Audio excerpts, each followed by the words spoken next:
नमस्कार, मी डॉक्टर रुपाली. आज आपल्याला रक्तदाब या विषयाबद्दल माहिती देणार आहे. साधारण रक्तदाब 120/80 नॉर्मल समजला जातो, तर तो 140/90 किंवा त्यापेक्षा जास्त असेल तर तो उच्च रक्तदाब समजला जातो. जगभरामध्ये 1.20 बिलियनपेक्षा जास्त लोकांमध्ये रक्तदाब दिसून येतो व तेच मृत्यूचं प्रमुख कारणही समजलं जातं. रक्तदाब वाढीची कारणं आता आपण जाणून घेऊयात.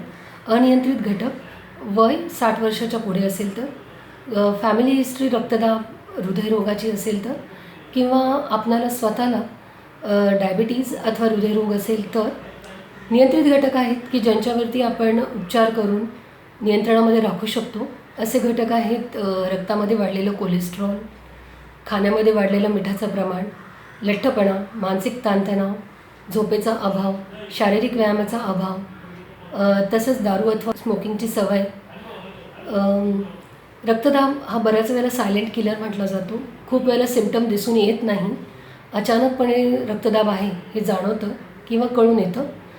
त्यावेळी जर सिम्पटम दिसलेच कधी तर ते डोकेदुखी, चक्कर येणं, अशक्तपणा, घाम येणं, नाकातून रक्त येणं हे असू शकतात. रक्तदाब कंट्रोलमध्ये ठेवण्यासाठी आपण काय करू शकतो? एक म्हणजे रक्तदाब नियमित चेक केला पाहिजे. वर्षातून एकदा तरी रक्तदाब चेक केला पाहिजे. जर तो नॉर्मल असेल तर काही प्रश्न नाही, पण तो वाढलेला असेल तर सतत मॉनिटर करणं गरजेचं आहे. त्याचबरोबर रक्तदाब कमी करणाऱ्या गोळीचं नियमितपणे सेवन झालं पाहिजे. त्याचसोबत डॅश डाएट ज्याच्यामुळे रक्तदाब नियंत्रणात राहतो व पुरेसा योग्य व्यायाम तो देखील तितकाच महत्त्वाचा आहे. जर रक्तदाब कंट्रोलमध्ये राहिला नाही तर काय धोके संभवतात? हृदयविकार, ब्रेन स्ट्रोक, किडनी फेल होणार अथवा दृष्टीमध्ये कमजोरी येऊ शकते, दृष्टीचा अभाव होऊ शकतो.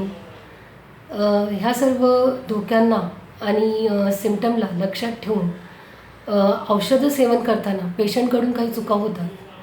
तर त्या चुका काय असतात आणि त्या चुका कशा टाळता येईल हे आपण बघूयात. कधीकधी तरुण वयामध्येच पूर्वी साधारणतः 60 वर्ष वयाच्या पुढे रक्तदाब दिसून यायचा, पण आत्ता 30 वर्षाच्या वयामध्ये सुद्धा रक्तदाब दिसून येतो.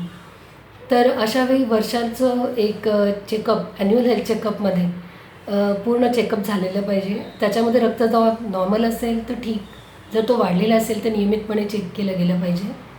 त्याचबरोबर जर तरुण मुलांमध्ये रक्तदाब वाढलेला असेल तर त्यांनी सतत मॉनिटर केला पाहिजे व तो जर सतत मॉनिटर केल्यावरती दिसत नसेल तर हेल्दी लाईफस्टाईल, आरोग्यदायक जीवनशैली म्हणजे डॅश डाएटचा आणि व्यायामाचा अवलंब करून तो कंट्रोलमध्ये राखता येऊ शकतो.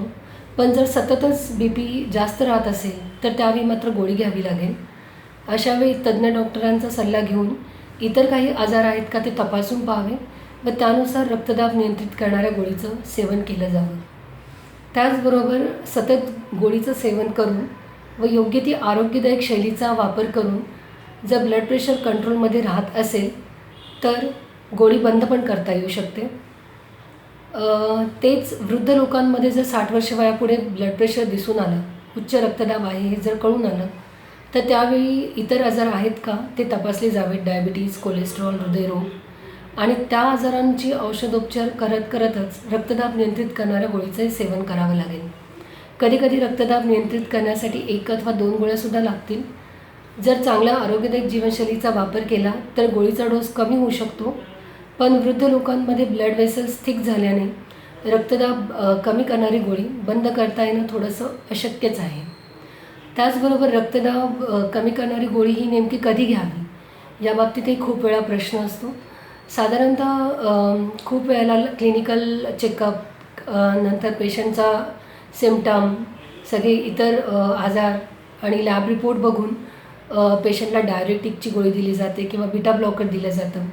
डायरेटिकच्या गोळीमुळे सतत पेशंटला लघवीला जावं लागतं आणि ती गोळी जर रात्री दिली तर पेशंटची झोप डिस्टर्ब होते आणि झोप डिस्टर्ब झाली तर BP पुन्हा वाढतो. म्हणून डायरेटिकची गोळी शक्यतो सकाळीच घ्यावी.